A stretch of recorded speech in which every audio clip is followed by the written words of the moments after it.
Randriamasinoro Tahiriny candidat ben'ny tanàna n'Antananarivo renivohitra natolotry ny antokotiko i Madagasikara. Lamesa teny Somandrakizay nitombo ny isan'ny olona narary hoy ny tatitry ny HGRA. Fanafody raboka nekeny OMS ny ampiasana fanafody vaovao mahomby 7 isanjato. Miraba tompoko lafy naritra tompoko vavy tonga soa atao anatin'ny fampahalalam-baovao ny MBS ianao ary manasanao ampanajana indray izay anaraka ity vaovao amin'ity alina ity. Vaovao eny amin'ny boriboritany fahadimy eny dia namboarina ho rary vato ny lalakely etsy Anjanahary faharoa. Nisitraka izany ireo mponina teny an-toerana izay sahirana nandritry ny taona maro. Rina Rabe Mananjara mitondra ny andindininy izay. Manana ny lanja lehibe eo amin'ny fiainan'ny olona eny amin'ny fokotany Anjanahary 2 zao ao anatin'ny boriboritany fahadimy ny lalakely. Mba analana ny fahasahiranana mponina dia natao ho rary vato izany lalakely eny an-toerana izany. Fa mialohan'ny fanamboarana dia nisy alohan'ny fisikirana ny tatatra mba hisorohana ny fahatsetsenana mialohan'ny avin'ny fitaovam-pahavaratra. Ireo ekipa teknika avy ao anivon'ny boriboritany fahadimy no niantoka ny fahavitan'ny asa rehetra. Tsara ny manamarika fa itony hetsika itony dia ho fanohizana raha teo ny tetika asa Andramatoa ben'ny tanàna n'Antananarivo renivohitra Lalao Valomanana amin'ny fanamboarana fotodrafitrasa ho an'ny mponina eny fotony toy izay efa notanterahana teny Soavimasoandro, teny Amboditsiry, teny Pasapeto ary teny Tsaraonenana. Fa toy ny lafim-baovao avy eny amin'ny boriboritany faefatra dia nisitraka fanampihana momba ny fahasalamana kosa indray ny fianarana ary ny fivelomana andavanandro ireo fianakaviana traboina tamin'ny fahamaizan'ny trano tetsy Anosibe. Misa 220 izy ireo no afaka nisitraka izany androany. Dia ho arahantsika avy hatrany ny andindininy Edena Elia teo amin'ny sariny Mathieu Princy. Karazana sakafo ilaina amin'ny andavanandro toy ny vary 520 kilao, voamaina 4 kilao, menaka 1 litatra ary savony no nozaraina tamin'ny isan-tokantrano. Nisy ihany koa ny fitaovam-pianarana sy fanafody nositrahany ireto traboina misa 220 ireto teto amin'ny fokotany Anosibe andrefana voalohany. Ny zavatra ohatr'izao dia tonga mamaly ny antso dia makasitraka indrindra tompoko amin'ny fijerena manokana an'ireto fahasahiranana mitranga tamintsika ireto. Tsy andana zavatra betsaka ambara aminareo ako amin'ny anaran'ny Ramatoa ben'ny tanàna n'Antananarivo no ametrahana ihany koa ny fiaritsohanareo sahady tsy hipetraka elo amin'ny toerana io fa hita vahaolana koa tsika fa vahaolana maharitra koa ho anareo. Tsara marihana fa noho ny vonana azo azy ireo tamin'ny famaizan'ny trano fonenany ny 20 Aogositra lasa teo no natonga ny komina Antananarivo renivohitra hiara-iasa amin'ny sehatra tsy miankina toy izao mba hanampy ireto fianakaviana ireto. Mbola itoy ny alatsinainy izao ity fizarana fanampiana ny traboina ity etsy amin'ny Anosibe andrefana hatrany. Androany no ny farana ny fepitoana farany nomen'ny senisy ny teo anivon'ny OVEC ny amin'ny fanaterana ny antota taratasy filatsahako vidiana ho ben'ny tanàna sy ho mpanolo-tsaina. Ny an'ny tokotima dia androany ariva teo no nanatanteraka izany izay ho arahantsika rehefa avy eo ny andindiny makasika an'izay fa ny momba ny vaovao tamin'ny fitsidihan'ny Paparay Masina teto ny resaka teny Somandrakizay moa zany dia ny tombo nisan'ireo olona narary tao aorian'ny lamesa lehibe teny Somandrakizay ny alahady 9 septambra lasa teo raha nitatitra farana ny HGRA androany vokatry ny atsika mamirifiry sy ny vovoka be akoatran'izay ihany koa ny tsy fampin'ny mpitsabo teny an-toerana no antony. Noro fitiavana teo amin'ny sariny Erzo Rajonarvony. Tafakatra 970 ireo olona marary raha toka 270 ny antotanisa teo aloha 520 ireo nahiditra hopitaly ary iray namoy ainy taorian'ny alahady 9 septambra izay nanatanterana ilay lamesa lehibe teny Somandrakizay araka ny tatitry navoaka ny teo anivon'ny ministeran'ny fahasalamana androany. Midika izany fa nahitana fiakarana isandreo marary nalefa teny amin'ny hopitaly. Le olona andeha hivavaka ny ao anatin'ny tanjona nataony ny andro nefa ratsy dia teo zany hoe raha matsapa tena efa tena hoe marary indrindra misy fifandraisany amin'izay andro zay dia ozy izy zay ngamba hoe tsara ihany any an-trano no manatrika dia mivavaka efa aty aoriana moa tsika no hoe tena hoe efa niteny ihany moa zany fa hoe mazoto be ny mpivavaka dia sarotra be miteny anazy hoe mijanona any an-trano tanteraka fa ho anay mpitsabo zany dia hoe raha manana aretina mitaiza izay fantatra fa mety mbola hosarotra ao anatin'izany atsika sy rivotra zany a dia tsara ihany mba mitandrina ny tena kokoa na mitondra fanafody na mitondra fitaovana iadivana amin'izany rehetra zany. Raha ny fanazavana voaray vokatry ny fisian'ny vovoka be miaro atsika no anisany antony tarika tamin'ny fahavoazan'ireo niaram-bohina. Eo ihany koa ny fiakaran'ny tosi-drasy ny fanintona tamin'ny andro io. Ny nahiditra hopitaly dia taony hoe nandora moa zany ary taony niakatra tension mafy tao koa nefa no nisy hoe tena efa aretina nitaizana azy tany le izy fa noho ny tonga teo asomandrakizay izy dia teo vao nietsika le aretina izay tsy dia tao anatin'le faharirahana angamba ny tena nampivoaka azy. Le vovoka reny na olona salama be zao ara dia tena mety ho sepotra, mety mbola hikohaka hatramin'izao na ireo mpitsabo ireo ara mety mbola misy mikohakohaka sy voansery. Ankoatra izay, voalaza fa nisy ihany ny mpitsabo teny an-toerana tamin'ny fotoana io, ataony miankina sy tsy miankina amin'ny fanjakana toy ihany koa ny avy eo anivony vokovoko mena malagasy kanefa mbola maro be ihany ireo narary tsy maintsy nahiditra hopitaly ataorian'izay. Fa manodidina kosa indray ny vaovao amin'ny lafiny toe-karena dia anisy androany ny hetsika fakakevitra sy fifanakalozana momba ny fanatsarana ny fiainan'ny mponina sy ny fari-piainan'izy ireo izay tsikatra eto Madagasikara. Nisy izay fionana izay nirahana tamin'ny CREM sy ny UNICEF tetsy amin'ny Carleton androany izay nanasana ny hery-velona rehetra ihany koa. Ndeo arahantsika ny rindra tsara ny Herzo Rajonarivony. Raika amin'ny fitopolo faingo 500 ny vahoaka malagasy dia miaina ao anaty fahantrana lalina raha ny fandiniana navoaka avy ao amin'ny OMD. Ireo sehatra mahakasika ny sosialim-bahoaka ny tena voakasika. Tsy mazava ny programam-panjakana momba ny fiahiana ara-tsosialy ka miteraka io fahantrana lalina io.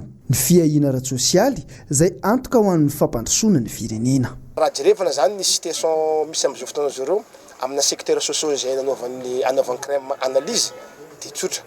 Hita zany fa mbola ambany dia ambany ny budget amin'ireo secteur tsirairay avy ireo. Donc zany ny tando zany dia tsotra. Voalohany aloha mila haitsika ny mampiasa na dia ataontsika hoe kely ara ny misy amin'izao fotoana izao. Mila haitsika aloha ny mampiasa an'ireo mba hisy fiantraikany amin'ny vantana any amin'ny fiainam-bahoaka. Zay voalohany zay. Zany hoe optimum na ressource zany hoe mila haitsika aloha mampiasa an'ireo. Zany hoe mila misy bonne gouvernance zany. Faharoa raha izay le izy dia mba ahafahany nombre ny isan'ny mpisitsaka mitombo zany dia tokony ampitombotsika zany ilay vola satria raha le vola jerevana amin'izao raha le vola natokantsika ho secteur sociaux dia mbola ambany. Dia tokony ho ampiakarina zany io budget io zany zay le araka ny teneniko teo ary amin'ny secteur santé tsika tokony respectentsika ny déclaration d'Abuja zay Madagasikara anisany nanao signature ny déclaration d'Abuja zay mambetsaka fa hoe tokony 15% ny budget de l'État atokana amin'ny santé no budget tokony amitsika amin'izao fotoana izao fa ny mbola mihodidina ny 7% ny budgetsika amin'ny santé par rapport amin'ny budget général. Dia ohatra zay koa ty amin'ny éducation, ohatra zay koa ry amin'ny oasy sy ny protection sociale. Rehefa tsara zany ny fiahitsika any amin'ny zaza voateraka dia azo antenena fa tokony hampitombo ny espérance de vie. Rehefa mitombo ny espérance de vie dia mitombo zany ny olona afaka mamokatra eto Madagasikara zany. Nisy ny hetsika fakakevitra nirahana tamin'ny CREM sy ny UNICEF ary namondrona nareo hery rehetra. Mitanjona dia amoahana fenkevitra ray lehibe anatsarana ny fari-piainan'ny mponina eto Madagasikara. Ny vahaolana zany ity to ty mizara telo. Dia ny vahaolana any amin'ny 3e any amin'ny farafaram-bola novambra zany zay manolotra sosikevitra. Hoe raha izao ara ny gap dia davy ny fanjakana. Dia hoe aiza daholo ara ny lalana tokony mety ahafahantsika miremplir an'ilay gap izay misy amin'izao fotoana izao. Dia araka ny sahatsika teo nisy ny teny terazaka amin'ny industrie extractive, amin'ny minier. Zany hoe jerevantsika hoe 4% minier ve no atokantsika makana amin'ny secteur sociaux. Fa zay zany analyse zay mbola ataonay any amin'ny dernier trimestre zany. Dia amin'izay zany tsika mahita hoe raha jerevantsika an'izy mizara telo mazava tsara le étude tamin'ny voalohany pourquoi investir. Dia zao zany tsika manao hoe combien.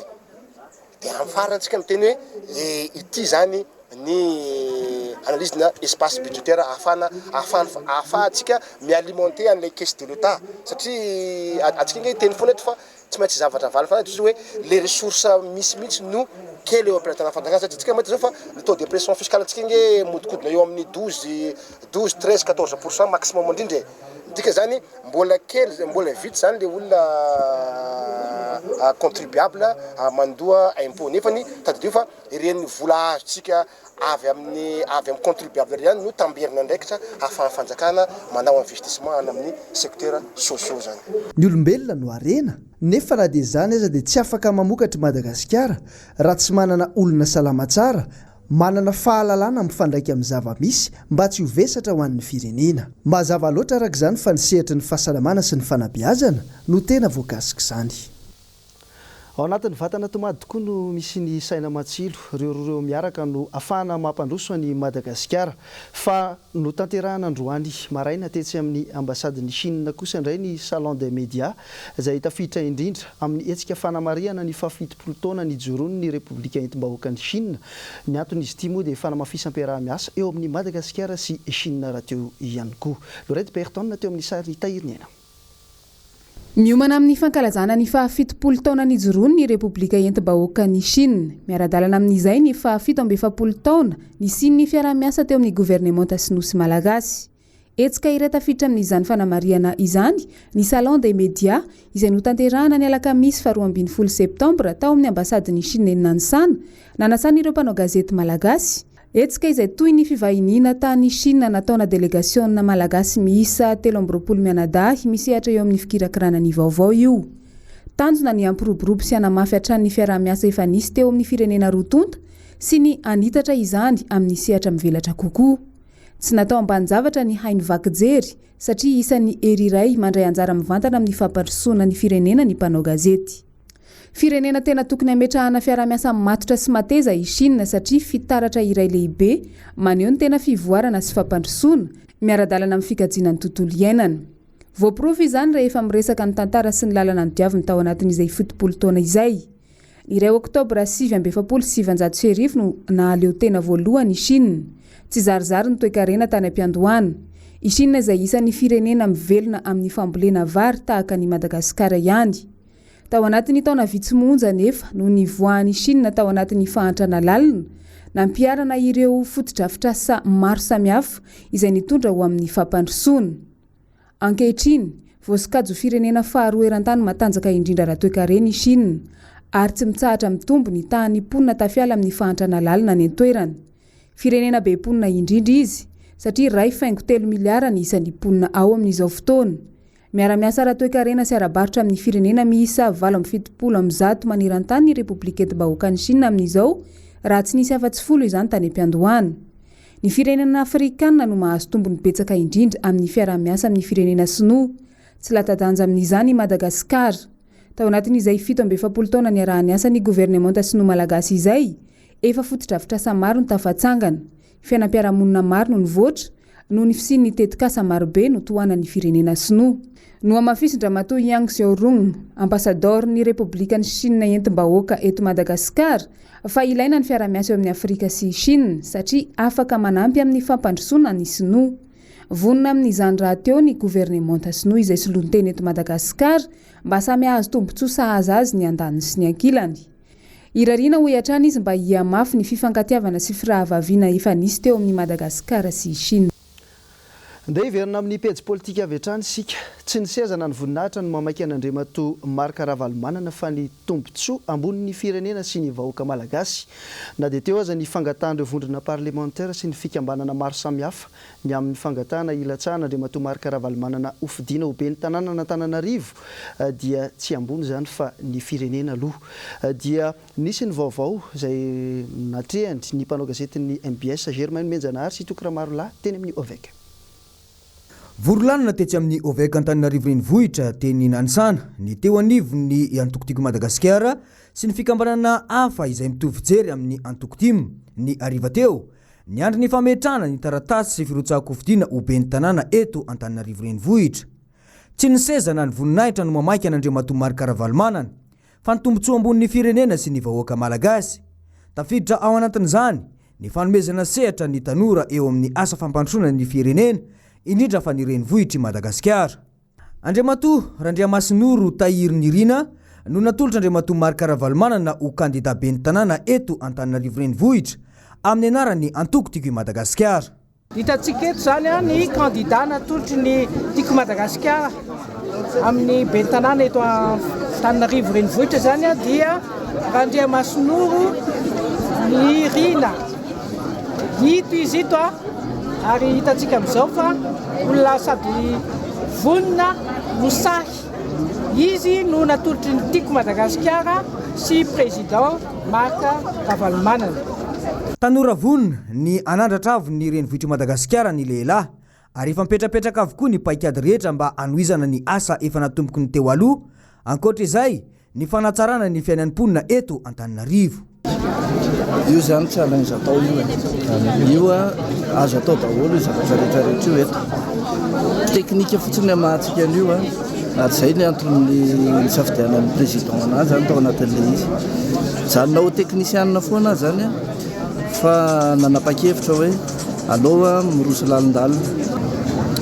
Tsy zavatra hoe fanapa-kevitra zao akory io fa zavatra efa nidinihana lalina le izy manome toky fa io vitatsika io zay fotsiny ny azoko lazaina. Tsy hitako hoe inona ny sakana raha amiko manokana sy miaraka ny président entina manatanteraka an'le izy ka ninona dia fi atao eo efa voninany amin'izany. Tao anatin'ny fandalinana lalina sy mifamakafakana no nandraisan'ny antoko izao fanapahan-kevitra izao. Olombavoasy tanora tokoa satria vao mananika ny fahenina amby 30 taona ny kandida ary efa misehatra teo amin'ny resaka teknisianina antaonany maro. Nanamafy ny mpikatroka tim sy ny fikambanana izay miara-dalana amin'ny antoko. Fa vonina ny ampandany any Andriamatoa Randriamasinoro Nirina ho ben'ny tanàna eto Antananarivo renivohitra. Mazava zany zao araky ny sarina rahantsika teo iny fa Andriamatoa Randriamasinoro Nirina no kandida ny antoko tiako Madagasikara irozako ho ben'ny tanàna eto Antananarivo renivohitra. Fa manodidina ny fanadinana BEPC kosa indray dia ny faran'androany ny adina kapobeny ho an'ireo niatrika ny fanadinana tamin'ity taona ity. Raha ampitsy kosa vao tena hifarana zany amin'ny fomba ofisialy ho an'ireo izay mbola hiatrika ny faradinana ara-panatanjahantena izay atao antsoratra. Saika nitovy avokoa ny faneo-kevitra tamin'ireo mpianatra izay nanaova ny mpanao gazetiny MBS fanadiadiana. Laurette Berton, Tahiriniaina. Ireo mpianatra izay nisafidy ny option A nanao ny taranja anglisy sy allemand no namarana ny fanadinana BEPC tamin'ny alakamisy faharoa ambin'ny folo ny volana septambra maraina. Saika nitovy avokoa ny taranja izay nanahirana azy ireo tamin'ny fanadinana natao nanomboka ny alatsinainy iny. Mampitaraina ny ankamaroan'ny mpiadina ny fahasarotan'ny taranja siantifika. Nataonay androany anglais dia fanadinana aloha nety atsakasy andavatao. Nenazy zao matematika ny tena nanahirana anahy. Misy ny tokonay. Izany aloha tsara daholo efa napatahotra anahy matematika satria izao option A dia miatendeto no histoire géo. Nanahoana ilay anglais androany? Ny anglais kokoa nafinaritra. Afaka aloha ny tokonay. Tokony aloha mbola mahery aloha raha ohatra hoe misatra zany samy hoe satra daholo io zavatra faradina ny zaka. Fa hitako satra tao zao tamin'izao dia matematika ny tena sarotra. Dia ina mora? Tsisy mora zany aloha fiainana atsaka tsy hoe mianatra BBC zany. Ny matematika misy sarotsarotry. Misy sarotra ihany dia misy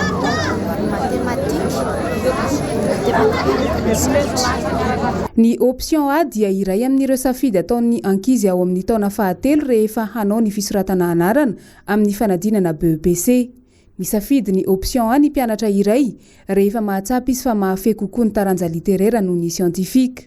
Mifanohitra amin'izay kosa ny an'ireo mpianatra izay misafidy ny option B. Ny fahatahorana ireny teny vahiny ianarana any am-pianarana ireny matetika no manosika ny mpianatra iray irona any amin'ny option B rehefa hanao fanadinana. Raha ny tena marina, tokony hahafehy ny taranja rehetra izay nianarany hatrany amin'ny kilasy ambany ny mpianatra malagasy. Tsy izay anefa no zava-misy araka ny fanadihadiana izay natao. Ny zoma fahatelo ambin'ny folo ny volana septambra izao no hanaovana ny adina ara-panatanjahantena antsoratra ho an'ny fanadinana BEPC amin'ity taona ity. fa manodidina ny vaovao mikasika ny fiarina ny asatarana rano marimarina kokoa dia efa manomboka sary tadiavina amin'izao fotoana izao ny akora fototra ampiasaina amin'ireny asatanana ireny indrindra fa ny fanaovana sary sokitra vita amin'ny hazo sarobidy marina nefa fa anisan'ny mahasarika mpizahatany maro ity resaka hazo sarobidy ity rehefa atao asatanana toy ny asatanana zafy-maniry nory fitiavana erzora Jonarvony. Manana ny lanja ny asa tanana zafy-maniry any amin'iny faritra Amoromany iny ary mahasarika mpizahatany maro. Anisan'ny tena mampiavaka azy ny sary sikotra vita amin'ny hazo sarobidy toy ny hita eny amin'ny varavarana ny fanaka ao an-tokantrano. Amin'ny foko zafy-maniry misy ifandraisany tsara amin'ny kolontsaina ny asa tanana. Misedra olana nefa ny mpanao asa tanana efa manomboka sary tadiavina mantsy amin'izao ny ankora ampiasaina. Vokany, tsy vitsy amin'ireo mpanao asa tanana no lasa mampiasa akora hafa anaovana ny sary sikotra, ohatra ny bozaka sy ny tandy. Efa manomboka lany tamingana ny hazo sarobidy izay anisan'ny akora fototra tena ilain'ny mpanao asa tanana, vokatry ny faharavan'ny ala ny antoerana. Orinasa maro misehatra amin'ny resaka asa tanana ndravatsikelikely, nanomboka ny taona 2020 tafiditra ao anatin'izany ireo mpanao asa tanana vita amin'ny sary sikotra sy ny landy. Araka ny fantatra tao amin'ny lahatsoratra an-gazety iray hatrany, tsy tafita amin'ny taranaka aty aoriana ny fahaiza-manao, ny mampalahelo mbola ankavitsiana ny olona mahatsapa ny faharavan'ny kolontsaina sy ny fahaiza-manao. Antony, nahatonga ireo vondron'olona iray ina ka amerina indray ny fanavaozana ny tranondrazana ho fanomezakasina ny kolontsaina. Hoentsika mamaraparana izao vaovao zao amin'ity alina ity dia iverenantsika ny pejin'ny fahasalamana. Misy fanantenana vaovao indray ny amin'ny resaka fitsaboana ny aretina raboka na ny tuberculose. Ny eken'ny fikambana iraisam-pirenena misana ny fahasalamana na ny OMS ny ampiasana ilay fanafody vaovao izay miaraka amin'ny fitsaboana mahomby iadina amin'io aretina io. Efa misy ny andrana izay natao ary nahitana fahombiazana hatramin'ny 70 isanjato izany. Edena Elia teo amin'ny sariny Mathieu Princy. Nankasitrahany fikambanana iraisam-pirenena misahana ny fahasalamana ny fampiasana ilay fanafody vaovao entina anasitranana ny aretina raboka. Miaraka amin'ny antibiotika misy roa izy io ary no amarinina taorian'ny andrana natao fa manasitrana hatrany amin'ny 70 isanjato na dia aretina efa tena mahafaty sy tsy misy fanafana azy. Ity fanafody ity no fanafody fahatelo nankasitrahany FDA na ny Food and Drug Administration manasitrana sy miady amin'ny aretina raboka tao anatin'ny 70 taona. Raha ny fanazavana avy amin'ny FDA hatrany dia somary sarotra ny fanarahana ny fitsaboana ny olona voan'ny raboka hatramin'izay saingy ho sitrana ao anatin'ny volana vitsy kosa ny marary amin'ny alalan'io fanafody vaovao io. Raha ny tatitra farany nataon'ny OMS dia mahatratra 10 tapitrisa ny olona voan'ny aretina raboka tamin'ny taona 2024 teo ary manodidina ny 2.9 tapitrisa kosa no maty vokatry izany. Firenena maherin'ny 20 no voakasika ity aretina ity ary mahatratra 8,500 ireo tranga vaovao hita tamin'ny taona 1722. Ka ny fampiarana ity fitsaboana amin'ny alalan'ny fanafody vaovao ity no mety ampiana ny tahan'ireo olona matin'ny raboka izay mahatratra 5,700 isan-taona. Araka ny fampahafantarana sy ny vaovao nampitaina teto hatrany moa dia misy ny fahatapahana amin'ireo lalina vitsivitsy eto amin'ny faritra Antananarivo renivohitra. Dia arahantsika ny andindiny sy ny tsara ho fantatra mahakasika an'izay. Fampandrenesana avy amin'ny commune urbaine Antananarivo mandrindra ny fifamoivoizan'ny fiara rehetra tsy ankanavaka ny andro ny alakamisy 20 ny volana septambra taona 2022. Ny fiadidina ny tanàna Antananarivo dia mampandreny besany maro indrindra ireo mpampiasan'ny lalana fa mba ampizotra tsara ny fankalazana ny faharoa taona ny non-comment bar isoraka dia arindra toy izao manaraka izao ny fifamoivoizana ny andro ny alakamisy 20 ny volana septambra io. Voarara ho an'ny fifamoivoizan'ny fiara rehetra tsy ankanavaka ny ampahany amin'ny reto lalana voalaza manaraka ireto manomboka amin'ny 900 ka hatramin'ny 700. Buffet du Jardin Antaninarenina, lalana Rabe Hevitra, non-comment bar isoraka. Ny alatsinainy 2 ny volana septambra taona 2022 ka hatramin'ny sabotsy 5 ny volana oktobra taona 2022 mba ampizotra tsara ny asa fanamboaran-dalana izay ataon'ny orinasa Kolasa dia arindra toy izao manaraka izao ny fifamoivoizan'ny fiara rehetra tsy ankanavaka amin'ny andro io.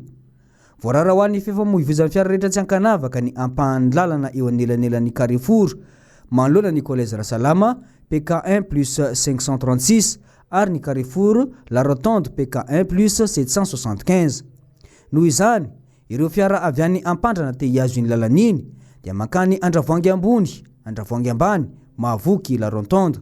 Ireo fiara avy any Avaradoa te hiazo iny lalan'iny dia miakatra eo amin'ny Mangasoavina, route circulaire, Ampandrana ary Rasalama.